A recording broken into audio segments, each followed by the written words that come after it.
como o conceito de gêneros discursivos entra na proposta metodológica para uma abordagem bakhtiniana da linguagem, em quais edições nós encontramos o texto, os gêneros do discurso, e como Bakhtin inicia o texto, os gêneros do discurso, articulando este conceito à questão dos campos ou esferas da comunicação discursiva. É sobre isso que eu falo neste vídeo. Se esse tipo de conteúdo te interessa, já deixa o seu curtir, compartilhe esse vídeo e não esqueça de se inscrever e ativar as notificações do canal para você ser sempre lembrado quando nós postarmos novos vídeos. Dando continuidade à nossa discussão proposta no mini curso Gêneros Discursivos, Conceitos e Atualidade, hoje nós vamos começar a falar a respeito da metodologia bakhtiniana para análise da linguagem. Se nós retomarmos a discussão do vídeo passado, nós vamos lembrar que o Bakhtin pretendia entender o ser humano. E ele vai entender que o ser humano sempre se constitui na relação com outros seres humanos e que nessa relação a questão da linguagem é fundamental, sendo justamente que a linguagem se realiza sempre por meio de um determinado gênero discursivo. Aí a centralidade desse conceito nas reflexões bakhtinianas a respeito da linguagem. A partir disso, nós vamos ver que Bakhtin e os demais integrantes do círculo, como Voloshinov, por exemplo, vão propor uma espécie de caminho para o estudo da língua, que é o contexto, os gêneros discursivos e as questões linguísticas. E aqui eu estou derivando essa discussão especialmente a partir do Marxismo e Filosofia da Linguagem, obra que nós mais recentemente tendemos a atribuir ao Voloshinov. Bom, então o que nós temos? Se eu quero fazer uma análise linguística, eu inicialmente vou partir do contexto em que essa expressão linguística, esse dado linguístico, esse enunciado, essa fala, esse texto ocorreu, ocorre ou circula. Então, como os membros do círculo eles pretendiam entender o homem nas suas relações com outros homens na vida, entender o contexto é o primeiro passo numa abordagem bakhtiniana da linguagem, numa metodologia bakhtiniana de estudo da linguagem. Mas esses homens na vida, eles interagem por meio da linguagem, sempre por meio de um gênero discursivo. Então, o segundo passo, após eu ter descrito o contexto, é eu olhar o gênero discursivo em que aquela relação se dá. E uma terceira questão são as questões linguísticas, mais propriamente linguísticas que eu queira discutir. Então, vou dar um exemplo de uma pesquisa que um orientando está realizando. Ele está analisando as formas de citação em artigos científicos.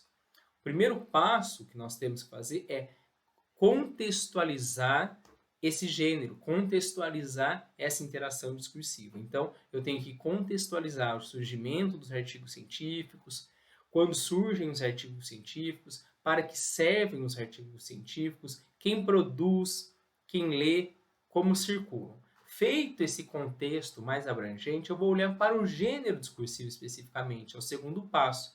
Eu vou olhar, por exemplo, esse gênero discursivo em termos de seu conteúdo temático, sobre o que fala tipicamente um artigo científico, a sua construção composicional, qual é a construção composicional típica de um artigo científico e o estilo desse artigo científico, né? O estilo típico dos artigos científicos. Aí eu chego nas questões linguísticas que eu queira estudar, por exemplo, as formas de citação. Poderiam ser várias outras, eu posso, inclusive, olhar para outras questões de ordem sintática, como a questão dos períodos simples, compostos, por coordenação ou por subordinação, que, por exemplo, foram objeto de análise do próprio Bakhtin. Essa metodologia para abordagem da linguagem, ela é trazida pelo Voloshinov em Marxismo e Filosofia da Linguagem, em que nós lemos: a ordem metodologicamente fundamentada para o estudo da língua deve ser a seguinte: 1. Formas e tipos de interação discursiva em sua relação com as condições concretas. 2. Formas dos enunciados ou discursos verbais singulares em estreita relação com a interação da qual são parte, isto é, os gêneros dos discursos verbais determinados pela interação discursiva na vida e na criação ideológica. E 3. Partindo disso, revisão das formas da língua em sua concepção linguística habitual. Então, o que nós vemos aí é que o Voloshinov ele vai propor um caminho do contexto, o gênero e, por fim, as questões linguísticas que você queira estudar. Essa discussão está aqui, em Marxismo e Filosofia da Linguagem, texto que hoje nós tendemos a atribuir especialmente ao Voloshinov, ou Voloshinov, certo? Não se preocupe com a pronúncia, pode ser uma pronúncia mais próxima ao russo, Voloshinov, ou Voloshinov, mais próximo ao português. O importante é que você consiga se aproximar das discussões do círculo, não se preocupe com essas questões de uma suposta forma correta de falar o nome do autor. Tudo bem? Bom, então nós vemos que, inclusive, nessa abordagem da linguagem, nessa proposta metodológica de abordagem da linguagem, a questão dos gêneros discursivos ela é fundamental. Muitas vezes, colegas, orientandos, eles perguntam se em uma análise bakhtiniana é fundamental falar sobre o gênero. Você não precisa focalizar o gênero, mas para mim você precisa sim passar pelo gênero, já que nas reflexões do Bakhtin, do Voloshin, do Medvedev, dos integrantes do círculo de Bakhtin, a linguagem só se realiza por meio dos gêneros discursivos. Então, qualquer que seja o fenômeno linguístico que você esteja estudando, é interessante sim que você, pelo menos, comente que aquele fenômeno se dá em um determinado gênero discursivo. Bom, passando, vamos chegar finalmente então ao texto Os Gêneros do Discurso do Bakhtin, o famoso texto Gêneros do Discurso. E aqui a minha proposta é trazer para vocês quais são as edições em que esse texto aparece, certo? Então, nós temos uma primeira edição de 92, em que, em Estética da Criação Verbal, que foi traduzido na época pela Maria Irmantina Galvão Gomes Pereira, publicada pela Martins Fontes pela primeira vez em 92. Então, primeira vez que nós temos o texto Gêneros do Discurso é nesta edição aqui, de 1992. Então, qual que é esse livro? Estética da Criação Verbal. Estética da Criação Verbal. O autor Bakhtin, a editora Martins Fontes. Na Estética da Criação Verbal, o que nós vamos ter é uma coletânea de textos do Bakhtin. Não é só o gênero do discurso. É o autor e o herói, né? Que depois vai ter outras edições. O romance de educação na história do realismo. E um dos textos que nós temos é os gêneros do discurso. Os gêneros do discurso, certo?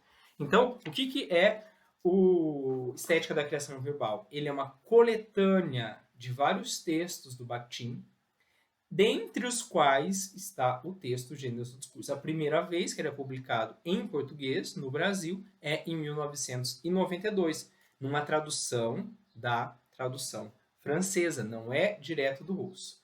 Bom, muito bem. Então essa é a primeira tradução brasileira. Depois nós temos uma segunda edição de Estética da Criação Verbal, que é uma tradução do russo, diretamente do russo, feita pelo professor Paulo Bezerra, certo? Então, tem essa capa aí que está no slide, né, com essas letras aí, mas antes também essa edição, ela tinha essa capa aqui, olha, que é da minha edição, também é Estética da Criação Verbal, Mikhail Bakhtin. Aqui também, novamente, nós temos uma coletânea com vários textos do Bakhtin, vários textos, entre os quais o texto Os Gêneros do Discurso. Então, veja, nós temos aqui uma coletânea. Nesta coletânea, essa sim, toda traduzida diretamente do russo pelo professor Paulo Bezerra, tradução de 2003, nós temos, integrando a coletânea Estética da Criação Verbal, o texto Gêneros do Discurso. Então, muita gente coloca lá nas referências Estética da Criação Verbal, quando na verdade está se referindo às vezes apenas ao texto Gêneros do Discurso, sendo que aqui existem vários textos do Bakhtin, não apenas o texto Os Gêneros do Discurso. E mais recentemente, o que nós temos é essa nova edição, que tem por título Gêneros do Discurso, que saiu em 2016 e é uma nova tradução, novamente, do professor Paulo Bezerra. Então, aqui nós temos, pela editora 34, novamente do russo, o professor Paulo Bezerra, ele faz uma reedição da sua tradução e ele traz aqui, nesse texto, os gêneros do discurso, o próprio texto, os gêneros do discurso. Ele também traz o texto na linguística, na filologia e em outras ciências humanas e também traz alguns anexos que são outros textos do Bakhtin, certo? Então nós temos nessas três diferentes edições, nessas três diferentes edições você vai conseguir encontrar o texto, os gêneros do discurso. Dessas três edições, eu recomendo, obviamente, a última, que é a direta do russo, que é revisada pelo professor Paulo Bezerra, que já havia feito a primeira tradução do texto Gêneros do Discurso, diretamente do russo para o português. Bom, então você já viu aí quais são as edições em que aparece o texto Gêneros do Discurso. Vamos para o texto, o Gêneros do Discurso. O texto Gêneros do Discurso, tem duas seções. A primeira seção se chama O Problema e Sua Definição. O problema dos gêneros do discurso e a sua definição, e a definição de gêneros do discurso. Bom, vamos começar a falar sobre esse texto, né, os gêneros do discurso. E aqui eu trago uma citação do meu livro. Nós falamos e escrevemos por meio de gêneros discursivos, sempre. Qualquer fala ou qualquer texto é sempre realizado através de um gênero do discurso. Toda escrita se realiza através de um gênero. Um e-mail, uma postagem no Facebook, uma mensagem no WhatsApp, uma lista de compras em um pedaço de papel, um artigo jornalístico, um livro. Qualquer ato de escrever sempre se faz por meio de um gênero do discurso. Também, quando falamos, sempre é através de gêneros discursivos. É um gênero discursivo o pedido que fazemos ao atendente na padaria, o cumprimento que damos a um conhecido na rua, as conversas com os nossos amigos, as aulas de um professor, a missa do padre, o pronunciamento de um presidente. Então, o que eu estou focalizando aqui? Que toda vez que nós falamos, toda vez que nós escrevemos, nós estamos realizando um enunciado por meio de um determinado gênero discursivo. Mesmo quando nós não tenhamos ainda denominado aquele gênero discursivo, aquilo é um gênero discursivo. Por exemplo, ali na passagem eu falo sobre esse pedido que nós fazemos ao atendente na padaria. Ainda não temos, provavelmente, uma nomenclatura muito estabelecida para esses gêneros da oralidade, especialmente para alguns gêneros da oralidade mais cotidianos. Mas o fato de não termos uma nomenclatura não quer dizer que não exista um gênero, ou seja, um modo típico de falar naquela situação. Um modo típico que inclui um tema típico, o que se pede, como se pede, em que estilo se pede, por exemplo, algo num estabelecimento de comércio, como uma padaria, como uma lanchonete, como um restaurante, como um posto de gasolina. Então, esse modo típico de falar, ele articula o nosso objetivo comunicacional, ele facilita para que nós, enquanto sujeitos, nós possamos falar e nos comunicar com o outro, e também facilita que o outro entenda o que nós queremos por meio daquela realização da linguagem. Então, a linguagem sempre se realiza por meio de um determinado gênero discursivo, seja por meio da escrita, seja por meio da fala, seja por meio da escrita, seja por meio da oralidade, nós sempre realizamos gêneros discursivos.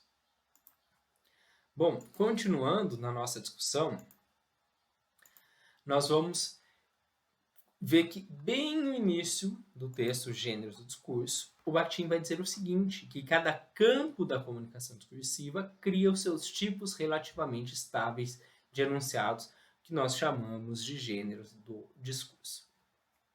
Então, veja, aqui ainda não é exatamente o texto do Bakhtin, mas é muito próximo ao que ele fala ali no Gêneros do Discurso, e isso é muito citado quando as pessoas vão trazer o texto Gêneros do Discurso, mas vamos entender um pouco melhor isso.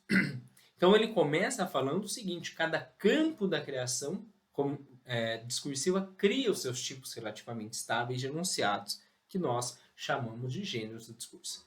O que isso quer dizer? Vamos pensar em campos ou esferas da comunicação discursiva, campos ou esferas da atividade humana.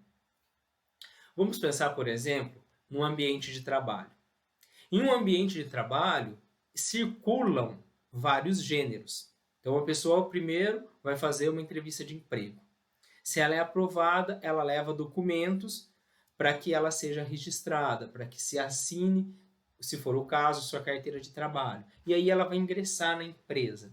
Nessa empresa, provavelmente, haverá inicialmente um treinamento, que nós podemos entender como um grande gênero, que vai abarcar outros gêneros, ou como uma prática discursiva dentro da qual se articulam alguns gêneros. Porque nesse treinamento haverá uma apresentação da empresa, haverá dinâmicas de grupos dos novos contratados, haverá um treinamento técnico especializado para aquela função que aquele novo funcionário, que aquele novo colaborador vai fazer. Mas será que a apresentação da empresa é um gênero discursivo? Sim, no gênero da oralidade. Porque aquela pessoa, ela não está simplesmente falando sobre a empresa, ela está apresentando a empresa para um funcionário novo. Então, existe todo um objetivo comunicacional específico. Aquele sujeito, aquele funcionário que está apresentando a empresa, ele já segue um determinado conteúdo temático, aspectos que ele tem que falar, a coisas que ele tem que falar, a temas que ele tem que trazer na sua fala. Ele organiza a sua exposição de um determinado modo, ele fala em um determinado estilo, provavelmente, se é esse treinamento, no estilo mais formal. Então, ele não está, por exemplo, lá na mesa de um restaurante, de um bar, de um café, conversando com o seu amigo, falando, minha empresa é assim. Não, ele está apresentando a empresa para novos funcionários. Então, ele sabe que ele tem que falar em termos de conteúdo temático de um determinado modo, tem que construir essa exposição em termos de construção composicional de um determinado modo e tem que trazer essa exposição em um estilo provavelmente mais formal. Então, nós vemos, tem a apresentação, temos, de repente, dinâmicas de grupo, na qual se articulam também outros gêneros, nós temos treinamentos específicos, e aí esse sujeito, por exemplo, ele vai aprender a realizar alguns gêneros específicos da função que ele vai realizar, por exemplo, se ele vai trabalhar na recepção, ele vai aprender a preencher determinados formulários com as informações daquele que ele vai atender, ou se ele vai fazer um trabalho mais técnico e vai ter que elaborar determinados relatórios. Vejam, todos esses gêneros, eles vão, com o tempo, facilitando o próprio exercício das atividades humanas. E nessas atividades, nós vemos a importância de determinados gêneros discursivos. Por que eu preciso, por exemplo, se eu vou atender lá um cliente, talvez coletar dados desse cliente, coletar o nome, coletar a idade, coletar interesses, porque talvez eu tenha um objetivo comercial que é ter a data de nascimento daquele cliente para que eu possa ligar, para que eu possa mandar uma mensagem, uma felicitação, uma oferta especial, porque é aniversário dele. Então, os gêneros, eles servem para determinados objetivos comunicacionais. Eles são criados nos campos, nessas esferas, aqui nós estamos pensando numa esfera mais comercial, industrial, uma esfera laboral, com determinadas finalidades. Vamos pensar uma outra esfera. Vamos pensar, por exemplo, na esfera religiosa. Na esfera religiosa, por exemplo, o que nós podemos ter? Nós temos outros gêneros. Então, eu tenho um folheto da missa que organiza a própria prática da missa. Eu tenho outros gêneros, como, por exemplo, determinadas falas, orações, rituais para um batizado, para uma primeira comunhão, aqui falando da religião católica, que é que eu mais conheço. Mas, veja, inclusive, para eu entender aquele gênero, eu preciso conhecer as atividades que se realizam naquela esfera, as atividades que se realizam naquele ambiente comunicativo, naquela esfera da comunicação discursiva, naquele campo da comunicação discursiva. Então, por exemplo, aquilo que o padre fala em uma missa normal, entre aspas, é uma coisa. O que ele fala, a sua oração, as suas prédicas, o seu encaminhamento temático, composicional e estilístico em uma unção, uma extrema unção, num batizado, em um casamento, são outros modos de falar, são outros modos de organizar a sua fala, ou seja, são outros gêneros. Então, o que os gêneros fazem é organizar as atividades nos campos da comunicação discursiva. Por isso que o Bakhtin vai dizer, cada campo organiza, cria os seus tipos relativamente estáveis de enunciados, cria os seus gêneros discursivos, que facilitam as práticas naquele campo. E por fim, eu vou trazer mais um exemplo, que é o do ambiente escolar. No ambiente escolar, nós também temos uma infinidade de gêneros do discurso. Por exemplo, uma lista de frequência. Uma lista de frequência, ela organiza se eu preciso saber a frequência daqueles alunos, né, no ensino formal, em que isso é importante, regulado por lei. Então, eu preciso saber quantos alunos foram, quais alunos foram, qual é a frequência daqueles alunos. Eu tenho outros gêneros, como avaliações de diferentes apresentações, uma prova escrita, uma prova de múltipla escolha, uma resenha, um resumo, um seminário, enfim, eu tenho outros gêneros. Sendo que esses gêneros se articulam com outros gêneros. Como foi feita a inscrição desse aluno? Ele provavelmente apresentou documentos, ele fez uma matrícula, ele teve acesso a um plano de ensino, a um plano da disciplina, a um planejamento prévio do horário em que ele terá determinadas disciplinas. Então, o que nós vemos é que todos esses gêneros, eles se articulam para facilitar a comunicação humana. Então, o que o Bakhtin está dizendo é o seguinte, será que inicialmente, no começo da escolarização, já havia uma lista de frequência?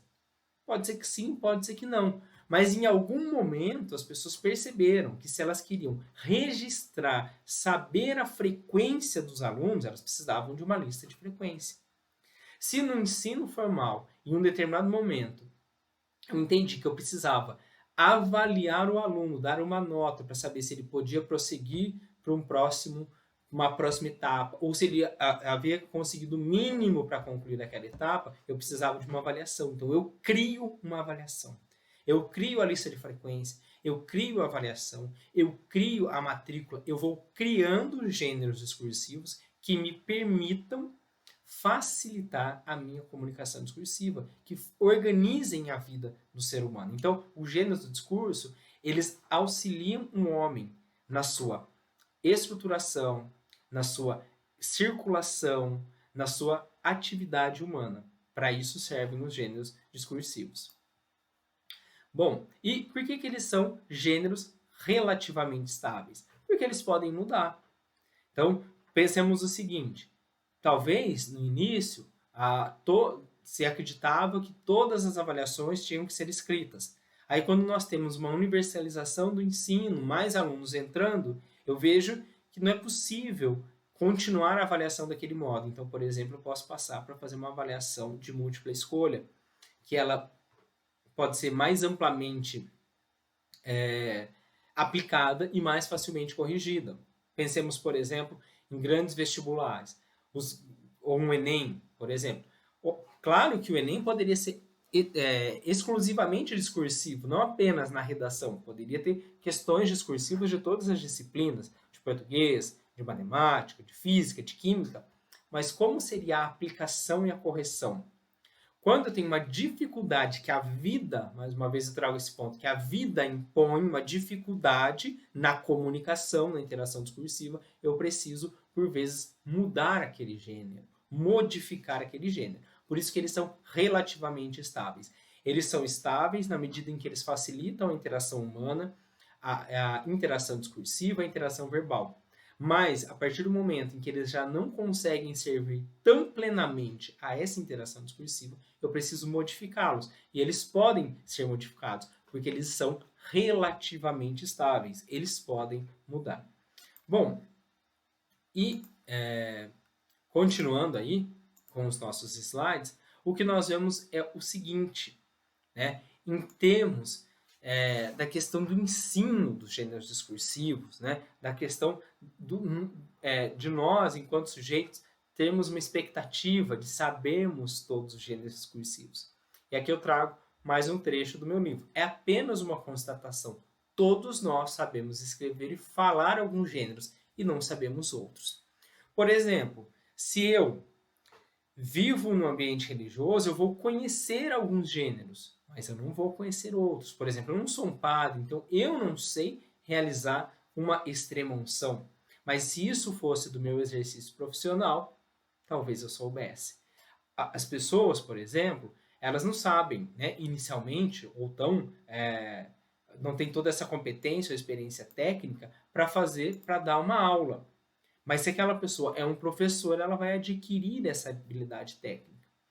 Um sujeito que não participa do mundo jurídico, que não é um advogado, que não é uma pessoa que possa realizar esse tipo de atividade, não vai saber fazer uma petição inicial, um pedido inicial para o seu cliente. Aquele que não é um juiz, que não é um julgador, ele não vai realizar uma decisão judicial, não vai realizar uma sentença, que é um outro gênero discursivo. Então, o que nós vemos no mundo é que dentro das esferas da comunicação discursiva, dentro dos campos da comunicação discursiva, nós temos determinadas tarefas que são realizadas por meio de determinados gêneros discursivos. E esses gêneros discursivos, eles são dominados, as pessoas que conseguem realizar esses gêneros discursivos são esses sujeitos que vivem naquela esfera. Outros sujeitos não sabem realizar aqueles gêneros. Isso, claro, quando nós pensamos em termos de educação, que nós tentamos fazer de alguma maneira uma simulação das práticas de determinadas esferas da comunicação discursiva, fazer uma espécie de transposição do gênero da sua esfera de comunicação discursiva para o ambiente escolar. Então, quando, por exemplo, eu peço para um aluno escrever uma reportagem, o que eu estou tentando fazer é uma transposição didática. Porque a reportagem é um gênero discursivo que foi criado e que circula no campo da comunicação discursiva da imprensa, no campo da comunicação discursiva jornalístico. Ele não é um gênero escolar, mas o que eu posso fazer é tentar transpor, claro, respeitando os limites, entendendo que sempre vai ser uma transposição, uma tentativa de didatização daquele gênero, porque o meu aluno, ele não é o profissional daquele gênero. O meu aluno não é um jornalista, ele não vive nessa prática. Então a reportagem não ajuda ele a organizar a linguagem dele do ponto de vista prático. Pensemos, por exemplo, também, né, mais uma vez, que quando a imprensa nasce, talvez não necessariamente houvesse o gênero reportagem, houvessem notícias. Houvesse notícias. Então, existiu notícias, eu vou noticiar algo, algo que aconteceu. E com o tempo, ali no âmbito do jornalismo, da comunicação, eu tenha visto que determinados temas poderiam ganhar um certo aprofundamento que eu posso realizar por meio de uma reportagem que não tem, muitas vezes, aquele caráter da urgência da notícia. A notícia é aquilo que eu preciso saber hoje, eu preciso saber agora, o que está acontecendo agora. E a reportagem é algo que traz, para mim, uma informação relevante, mas que muitas vezes não traz essa urgência de saber agora, certo? Então é um novo gênero que foi criado dentro da esfera jornalística. Então o que nós vemos é isso, que os gêneros discursivos, eles servem como para nos auxiliar nas nossas práticas de interação da linguagem. Então nós retomamos aquilo que nós começamos falando no início desse mini curso. Os homens se relacionam por meio da linguagem. Essa linguagem é sempre realizada por meio de gêneros discursivos.